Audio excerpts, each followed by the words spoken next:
कैसे हो मेरे क्लास 10 सीबीएसई के बच्चों। पढ़ाई कैसी चल रही है आप लोग की। उम्मीद करता हूँ काफी अच्छी चल रही होगी। So hello and welcome to my YouTube channel life maths life. यहाँ पर हम मैथमेटिक्स सीख रहे हैं काफी आसान वे में। तो आज हम पढ़ने वाले हैं क्लास 10 चैप्टर नंबर 2 पॉलिनोमियल्स का इंट्रोडक्शन। आज मैं आप लोग को बताऊंगा कि पॉलिनोमियल्स होता क्या है, इसके अंदर हमें पढ़ना क्या क्या है। तो चलो शुरू करते हैं। सो बेटा अगर मैं आप लोग को पूछूं पॉलिनोमियल का इसका मीनिंग क्या होता है, what is the meaning of polynomial, तो क्या बताओगे आप लोग।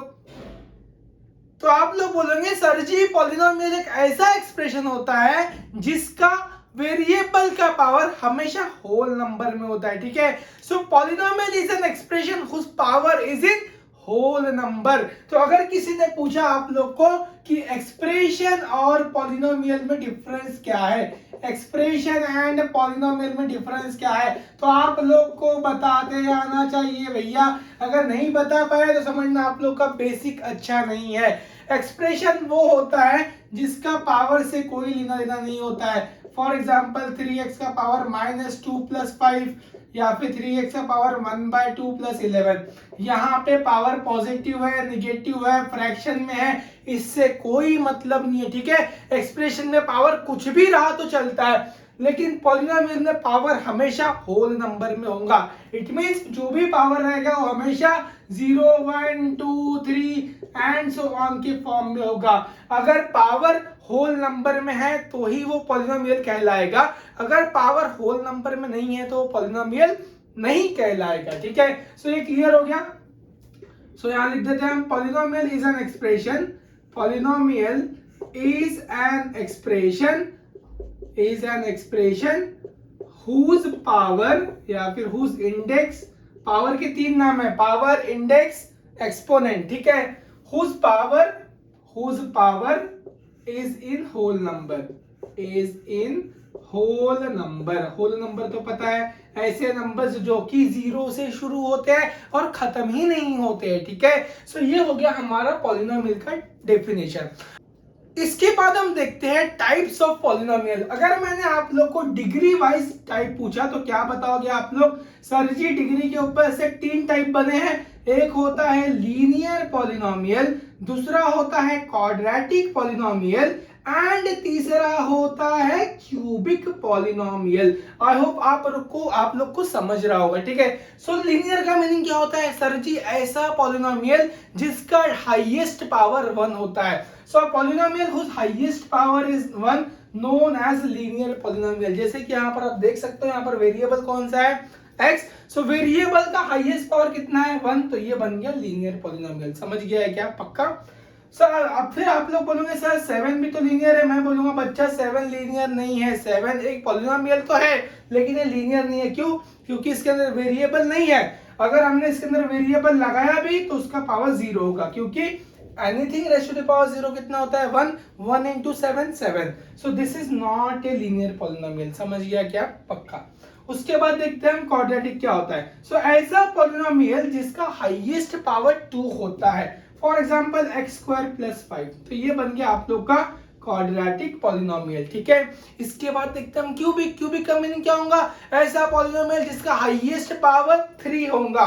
फॉर एग्जांपल x³ + 5, तो ये बन गया आप लोग का क्यूबिक पॉलिनोमियल। ठीक है, सो हमारा ये डिग्री वाइज होता है। अगर आप लोग किसी ने ग्राफ पूछा तो क्या बताओगे, लीनियर पॉलिनोमियल का ग्राफ हमेशा स्ट्रेट लाइन में होता है। ठीक है, ये हमेशा स्ट्रेट लाइन में होता है। इसका ग्राफ हमेशा पैराबोलिक शेप में होता है, पैराबोला। कैसा दिखता है आप लोग को बताता हूं। ये जो है ना, ये अगर ऐसा रहा या फिर ऐसा रहा, this is in the shape of quadratic polynomial. ठीक है, सो इसको हम बोलते हैं पैराबोलिक शेप। क्यूबिक का क्या हो जाएगा, साइनोसॉइडल भी चलेगा, ऐसे ऐसे चलते रहेगा, वो क्यूबिक का होता है। ठीक है, सो ये रहा हमारा डिग्री वाइज इसका डिस्ट्रीब्यूशन टाइप का। ठीक है, इसके बाद हम देखते हैं पॉलिनोमियल के types according to terms. Term समझता है क्या होता है आप लोगों को, टर्म समझता है क्या। टर्म्स मतलब क्या होता है, टर्म्स मतलब देखो ये हो गया एक पहला term, this is first term. ये हो गया आप लोग का सेकंड टर्म। समझ रहे हो क्या, जो प्लस माइनस से सेपरेट होता है उसको हम टर्म्स बोलते हैं। ठीक है, उसके बाद टर्म्स अगर एक रहा, अगर सिंगल टर्म है 1 या फिर सिंगल टर्म है, तो उसको हम बोलते हैं मोनोमियल। क्या बोलते हैं, मोनोमियल। फॉर एग्जाम्पल बच्चा लोग, फॉर एग्जाम्पल 3x। देखो यहाँ पे एक ही टर्म है तो ये बन गया मोनोमियल। उसके बाद आता है बाइनोमियल। बाइनोमियल का मीनिंग क्या होता है बच्चों लोग?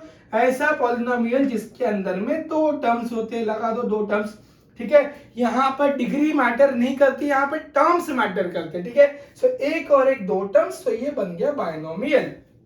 इसके बाद आता है ट्राइनोमियल। ट्राइनोमियल एक ऐसा पॉलिनोमियल होता है जिसके अंदर में तीन टर्म्स होते हैं। देखो एका दोना तीना, तो ये बन गया तीन टर्म्स, तो इसको हम बोलेंगे ट्राइनोमियल। तो ये होते हैं हमारे पॉलिनोमियल के कुछ टाइप्स, ठीक है। सो हमको पढ़ना क्या है, ये सब तो आप लोग ना 9th क्लास में ही पढ़ा होगा अगर अच्छे से पढ़ाई किया है तो। अगर नहीं पढ़ा है तो कोई बात नहीं, मैंने सब कुछ आप लोग को अच्छे से बताया हुआ है। तो हमें क्लास 10 के चैप्टर में क्या पढ़ना है? सबसे पहले हमको देखना है जीरोस ऑफ ए पॉलिनोमियल, ठीक है। तो जीरोस का कांसेप्ट देखेंगे, हम अच्छे से समझाऊंगा मैं आप लोग को आने वाले वीडियोस में। पहले हम देखेंगे जीरोस का कांसेप्ट, ठीक है। उसके बाद हम देखने वाले ग्राफिकल, ठीक है, जो नंबर ऑफ जीरोस कितने होंगे वो बताना पड़ता है। जैसे जीरोस को हम रूट्स बोलते हैं, तो रूट्स कितने टाइप के होते हैं? अगर क्वाड्रेटिक है तो 2 रहेंगे, अल्फा एंड बीटा। क्यूबिक है तो 3 रहेंगे, अल्फा बीटा गामा। समझे क्या? तो ये इसके बाद हमें देखना है जीरोस के ऊपर के क्वेश्चंस। बाकी तो कुछ नहीं है, सब कुछ तो काट ही दिया सिलेबस से। इसके पहले जब 10th में थे तो उनको लॉन्ग डिवीजन मेथड था, सब कुछ था, लेकिन आप लोग को सब उड़ा दिया। अच्छी बात नहीं है, लेकिन अब पढ़ना तो पड़ेगा। उड़ा दिया सीबीएसई ने, तो जो है उसी में खुश रहो, है ना। जितना है उसको ही अच्छे से पढ़ो और अच्छे मार्क्स लेके आओ, बस इतना ही हमको पढ़ना है। बाकी इस चैप्टर में और कुछ भी नहीं पढ़ना है। आने वाले वीडियो में मैं आप लोग को एक्सरसाइज 2.1 पूरा कवर कराऊंगा अच्छे से एकदम, ठीक है। उम्मीद करता हूं आज का आप लोग को इंट्रोडक्शन वीडियो अच्छे से समझा होगा। अगर समझा है तो चैनल को सब्सक्राइब करना भूलो मत, जितना हो सके उतना शेयर करो, ठीक है। मिलते हैं नेक्स्ट वीडियो में, तब तक के लिए अपना ध्यान रखो। Bye bye, take care.